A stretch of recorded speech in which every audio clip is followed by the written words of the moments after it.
come out, wherever you are. Hello World Wide Web, I'm Dr. Shado, the internet personality with the best hair. And, well, let's see if we can at least salvage a small April of the Fools before the 420 special. Last time, I finally got around to reviewing Terrify Her 2, the low-budget sequel to the low-budget clown horror film Terrify Her. But what if I told you there was another low-budget clown horror movie I've reviewed with a sequel that is also incredibly low-budget? Actually, an ungodly amount of sequels. Killjoy, as we see in today's review of Killjoy 2, Deliverance from Evil. Remember Killjoy 1? No? Great! This has nothing to do with that. The previous film is referenced in passing, but the meat of Killjoy 2 is that a group of young adults play juvenile delinquents, and because it's cheaper to film, find themselves out in the middle of nowhere in rural America. At one point, someone decides to summon Killjoy the Clown, because it seemed like a good idea at the time. As it turns out, they were wrong. Thank you all for watching, I've been Dr. Shado, and remember... Oh fine, let's at least make this video long enough for mid-rolls. But before we start, I need to point out that the video is a bit wonky. Somewhere along the way it was transferred between 30 frames per second and 24 and possibly back again a few times, and the result is an inconsistent frame pacing that you will notice despite me matching the frame rate of this video to the frame rate of the movie I have on hand. But to be fair, the visuals are so low quality, still, and so dark, you probably won't notice for the majority of the movie. It's only really noticeable on panning shots of well-lit static objects. So, how do we open up? With a panning shot of a city skyline in broad daylight. God, that looks awful. It's not all that important anyway, as we're here to introduce Nicholas Gordon, played by Austin Preister, as he is ambushed by police officers, forced to flee into the building. He jumped, he's going down to the 9th floor, the 9th floor! And you know he went to that specific floor, how? Mike, he's on the 9th floor! Is there any kind of significance to this 9th floor thing? Because you're really hammering home the 9th floor, and I have no idea why. Mike Donnelly, played by Waylon Jeremy Boyd, corners Nick, along with his partner and Nick's former friend, Chris White, played by Bobby Marsden. It's gonna leave a mark, Nick. When the fuck you turned 5 up? And apparently these two have history. Which isn't important at all. This scene merely exists to explain how Nick got into this situation. Poorly. And then it never comes up again. Because Nick was supposed to snitch about someone, something, yada yada. Point is, as he refuses to talk, Chris plants drugs on him. Cocaine. Thus, he will be going away for a very long time.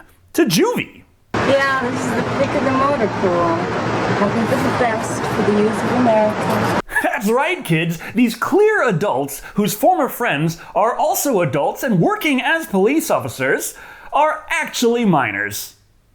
Introducing our corrections officers for this tale, Lieutenant Harris Redding, played by Logan Alexander, and Denise Martinez, played by Debbie Rocon. They take a minute to introduce the rest of the cats. Cece, played by Nicole Poulam, Ray Ray, played by Choice Skinner, Charlotte, played by Olympia Fernandez, and finally Eddie Jasper, played by Jermaine Javon. They'll debate your ear off, but he's pretty harmless. He was just at the wrong place at the wrong time. And they all did various things to get in the situation. Eddie did nothing, and Charlotte burnt her school down, and Ray Ray grew up with Nick. Which doesn't sound like much, but remember, Nick got caught with cocaine.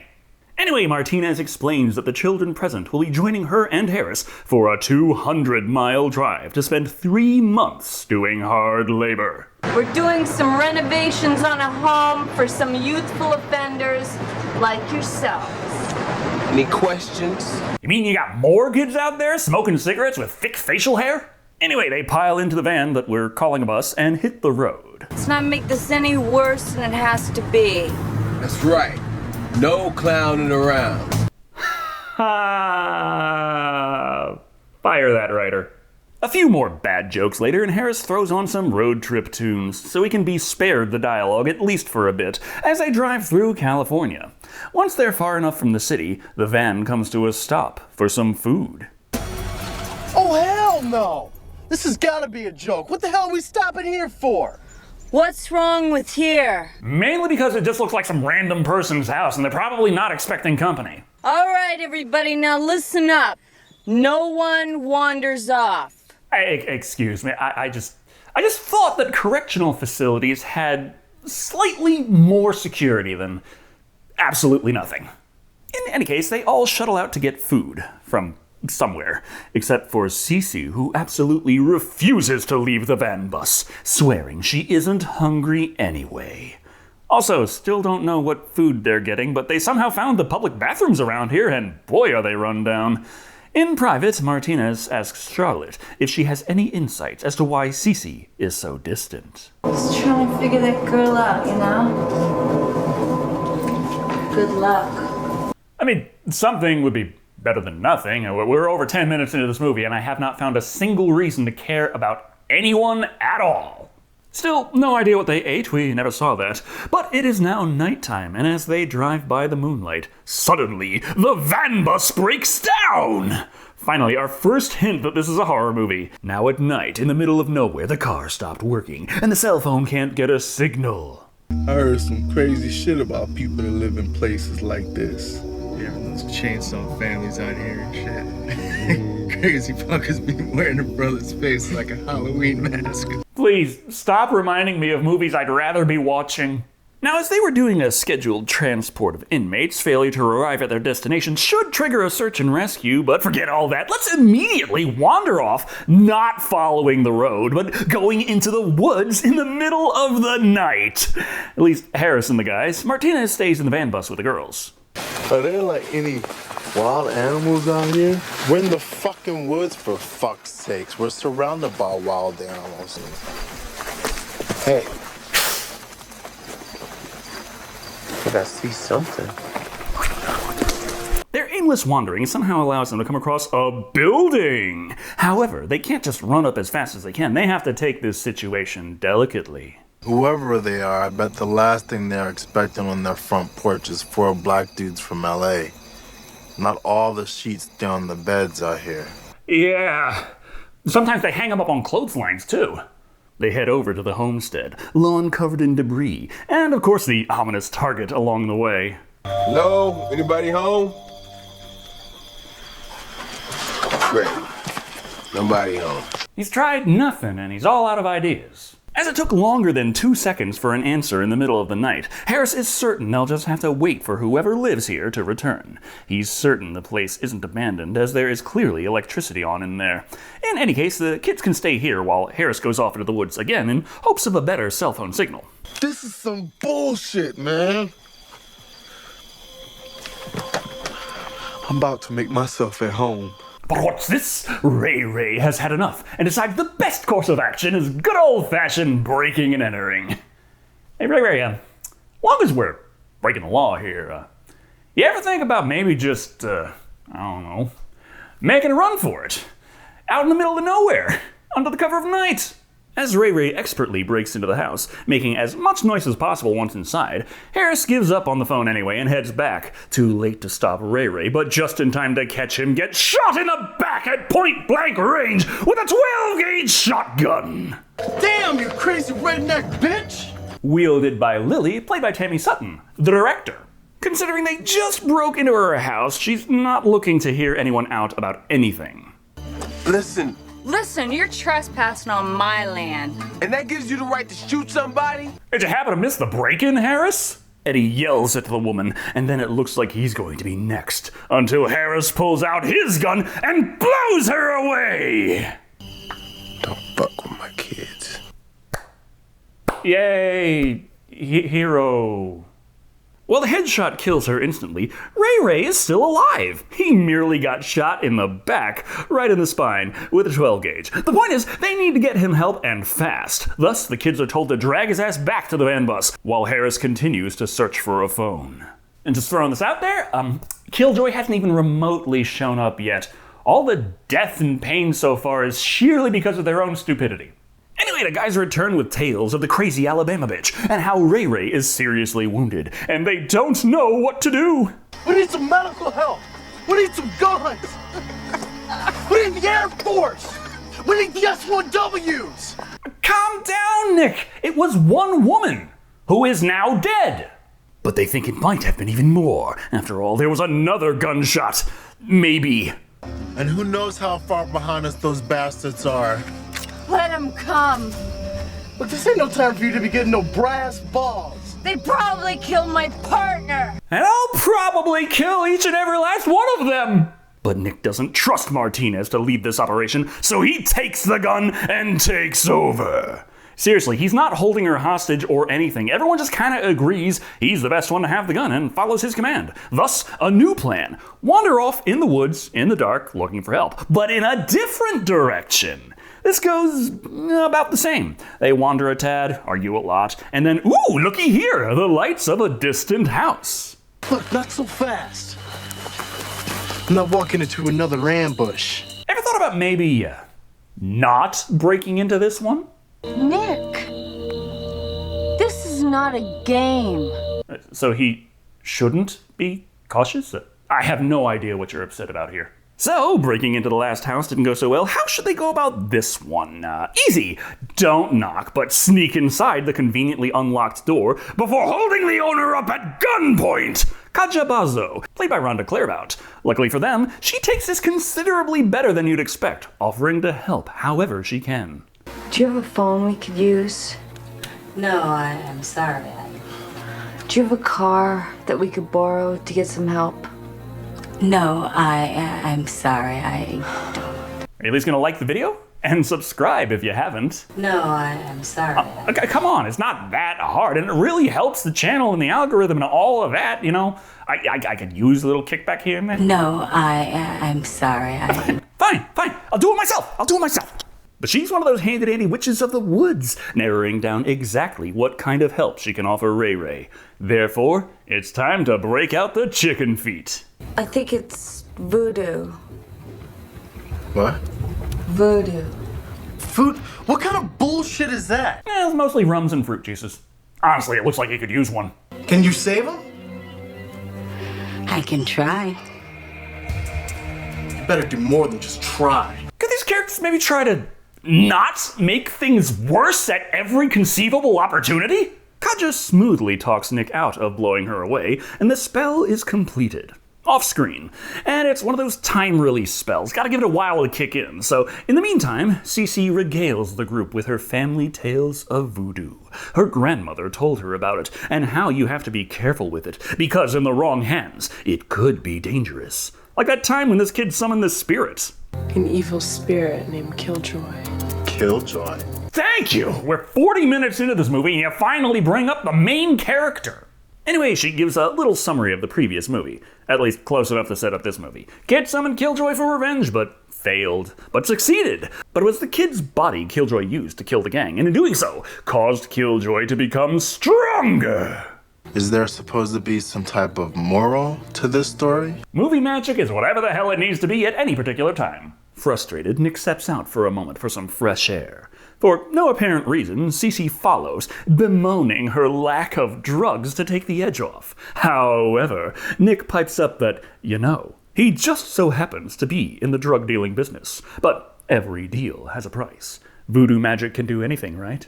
Even save Ray Ray's life. Like they are currently attempting to do right now with the much more skilled voodoo witch that they already found. Well, what do you want me to do about it? I want you to conjure up that fool Killjoy. Ah, yes, of course, the evil spirit of murder who killed his previous summoner is going to save Ray Ray by... How is that supposed to work? I'll take care of the rest. Oh, that explains it all. Oh, he's talking about the drugs. Cece can't resist the siren call of miscellaneous unspecified narcotics and gets to work, calling by the moon for the summoning of Killjoy before fainting. However, Nick doesn't see a murderous clown demon anywhere, and is certain this voodoo bullshit has led nowhere. However, Cece has not given up on getting those drugs. Well, maybe we can work something out. What do you say? And why wasn't that bargaining chip on the table sometime before you summoned the demon? As the spell absolutely worked, confirmed by none other than Kaja, who senses his return. Turns out to have been a lot more reliable than Nick over here, who, hey, surprise, never had any drugs to begin with. You fucking bastard! You just lied to me so I'd get with you. Honestly, how in the hell did you fall for that in the first place? You both just got off the van bus straight out of juvie. Where the hell was he getting his supply? What was he doing? Trading candy cigarettes for pop figures stuffed with cocaine? Look, I lied to save Ray Ray. Honestly, the boning was probably just as helpful as the demonic summoning. Going for even more privacy, Cece heads to the outhouse. And finally, 48 fucking minutes into the movie, Killjoy has arrived, played by Trent Haga, who would go on to continue portraying Killjoy in a confusing amount of sequels. I see you in there. Hello. And after waiting so goddamn long for him to just show up in this movie, it's honestly pretty underwhelming. I mean, he's barely quippy at all and really does not make the best use of his time. They do try to have some fun with it at least, as Killjoy removes his teeth and throws them into the outhouse to gruesomely kill Cece. I presume we don't actually see anything, but she sure screams a lot. Therefore, Nick hears absolutely nothing, what with the oppressive peace and quiet out here, and no one knows where she is. I thought she was with you. Look, I'm not a keeper. Well, you just left her there outside alone? Oh, when people go to outhouses, that's generally how you want to leave them. Oh well, can't stay mad at Nick forever. Gotta update him on the Ray Ray situation. To put it as gently as possible, the body count rises. So they dump the corpse out by the barn at Voodoo Lady's request. But Nick has heard enough about the voodoo that you do, heading right back outside to pay his respects. Miss Martinez, when all of this is over, are we still gonna have to go back to the detention center? Sorry, kid, but surviving a horror movie doesn't count as time served. I still can't believe anybody lives like this. No phone, no electricity, no running water. It's crazy. It's worse than the ghetto. Oh, come on now. You tell me where in the ghetto you're gonna find yourself some fine gator steak and rattlesnake jerky. Eddie needs some water, and as such, will have to go out back to the water pump. However, as he pumps, he hears laughter. Wondering if it's Cece, he checks the outhouse, only to be horrified by blood! So he must run to freshen up. Hygiene, after all. What the fuck? Meaning he can't get away in time and is confronted by Killjoy. Personally, I think being covered in blood would have made it easier to convince everyone else, but what do I know? So Killjoy attacks, grabbing the bucket and assaulting Eddie with confetti. Not very effective. Oh, well, just means he can knock him back onto the exposed water pipes, stabbing him through and using the pump to pull the blood out of his body.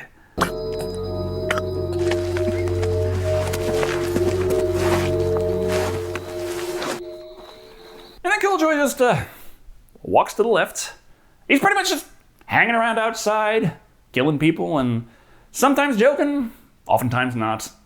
As neither Cece nor Eddie have returned, Kaja says, yeah, it's because they're fucking dead. Summoning an evil spirit will do that to you. Isn't that right, Nick? Is that true? Yeah, but it didn't work. Explain to me how I could summon an evil murderous clown demon and somehow my friend still died. Go on, explain. Point is, Nick doesn't believe in the voodoo and decides to just say fuck it and leave. So he heads outside and, oh yeah, runs into Killjoy. Nick has no idea who the clown is, so he explains he is Killjoy, evil spirit extraordinaire, and he was summoned by Nick and Cece. Killed Cece, by the way, in case you're wondering where she is. And now, it's your turn. Turn for what, man? Look, I know the movie is boring, but are you even remotely paying attention to the homicidal clown? Because it's his turn to die! But not so fast. Nick is armed, shooting Killjoy, which obviously does nothing. Fuck it. Guns are for pussies anyway, man. I'm gonna cut that fucking smile off your face. So he pulls out a knife! Dude, if the gun didn't work, what makes you think the knife's gonna do anything? Not to mention, how did you even get the knife? Your backstory doesn't exactly provide a lot of wiggle room to figure out how to get one of these things. Ah well, the important thing is that he has a knife, giving Killjoy the opportunity to take over his body, forcing him to use the knife on himself, cutting and stabbing, and eventually leaving himself a lifeless corpse. People need to get more fun out of death. Hey, a not bad joke. Back at the homestead, Kaja, Martinez, and Charlotte are doing their best, casting even more voodoo magic. Just need some magic words, human skull, and let's not forget the handy-dandy blood. This allows them to find Killjoy. which they could easily do just walking outside, but never mind that. Voodoo magic! Thus, Charlotte stays inside while Kaja and Martinez go forth to face Killjoy. He's near. You better find a place to hide yourself. You shouldn't let him see you. Then why did you drag her out of the house in the first place? Charlotte was begging for her to stay, and you made it sound so important that she had to come with you to get in the way? As Martinez hides, completely unprotected, Kaja whips up some voodoo magic and summons Killjoy. Again. Anyway, while they're doing their thing, who should happen to run outside but Charlotte? She has something deathly important to tell Martinez. Come on, we've got to get back in the house. Again, I have to ask, the reason she went outside in the first place was... what? To get back inside. Anyway, Kaja's confrontation with Killjoy goes about as expected. She tells him to go to hell, and he's like, nah, using voodoo magic to slice her throat. That means there's only Martinez and Charlotte left back in the house. So Killjoy teleports inside the house. Also, no idea where the hell Martinez got her zombie killing weapon there, but it doesn't work anyway, and Killjoy moves to take her out. I'm not going down that easy. Oh, yes, you are.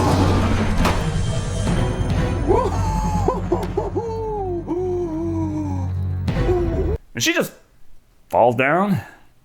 Gotta say, I was expecting something a little more, I don't know, fatal? Thus, he moves on to Charlotte.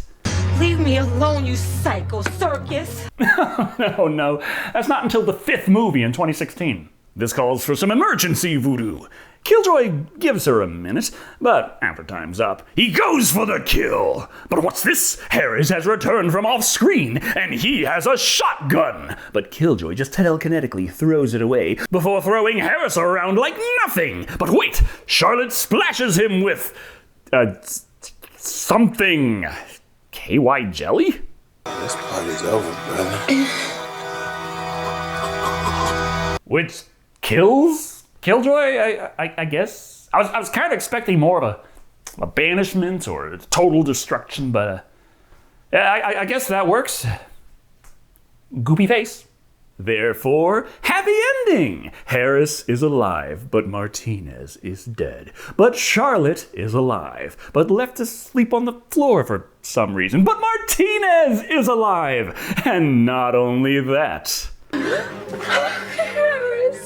I thought you were dead. No, he was never fake killed. The rest of the characters, though, they're very dead. But, anyway, that was Killjoy 2, Deliverance from Evil.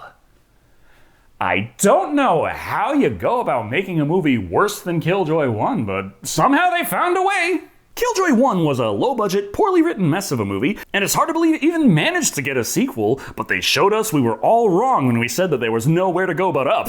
The visuals are ass, yes, but that is hardly the biggest offense, considering that the quality of the video is about on par with the original, but still, they did manage to make it worse.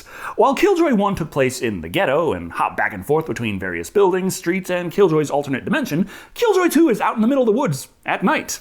We get to see the woods. At night. And that's pretty much it. Furthermore, the characters are incredibly shallow, overacted, and absolutely bonkers. Yeah, just give the middle-aged juvenile delinquent the gun and accept that he is the leader now, with his decisive commands to just ignore everyone's concerns and not take responsibility for anything. Real winner there. But the only thing I can say is that it was at least good to see Killjoy come back, even if he looks different, is far weaker, much less witty, and is played by a completely different actor. The important thing is that he killed most of these characters, and that is something I can get behind. At the end of the day, Killjoy 2 is technically a movie. Scripted over 2 weeks and filmed in 1, and it certainly looks like it. A microsecond or two might be mildly entertaining over the hour-and-a-half runtime, but it still isn't nearly enough to net this thing any higher than 1 convoluted cursed clown out of 5. Seriously, it's in the running for worst movie I've ever seen. I might have to re-watch Alien Origin again just to make sure. Or not. Thank you all for watching. I've been Shado. And remember, if you plan on saving your best friend's life by summoning an evil spirit of murder, your plan sucks.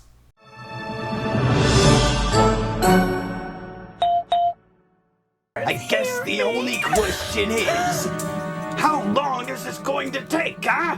Okay, so what else have I reviewed that's related to Killjoy 2? Okay, yeah, Killjoy 1. Or if we're just interested in bad movies, as Alien Origin. Or, always, the algorithmically selected recommended video. Might be a good one. Odds are really in its favor on this one. And as always, remember to like and subscribe. You know the drill.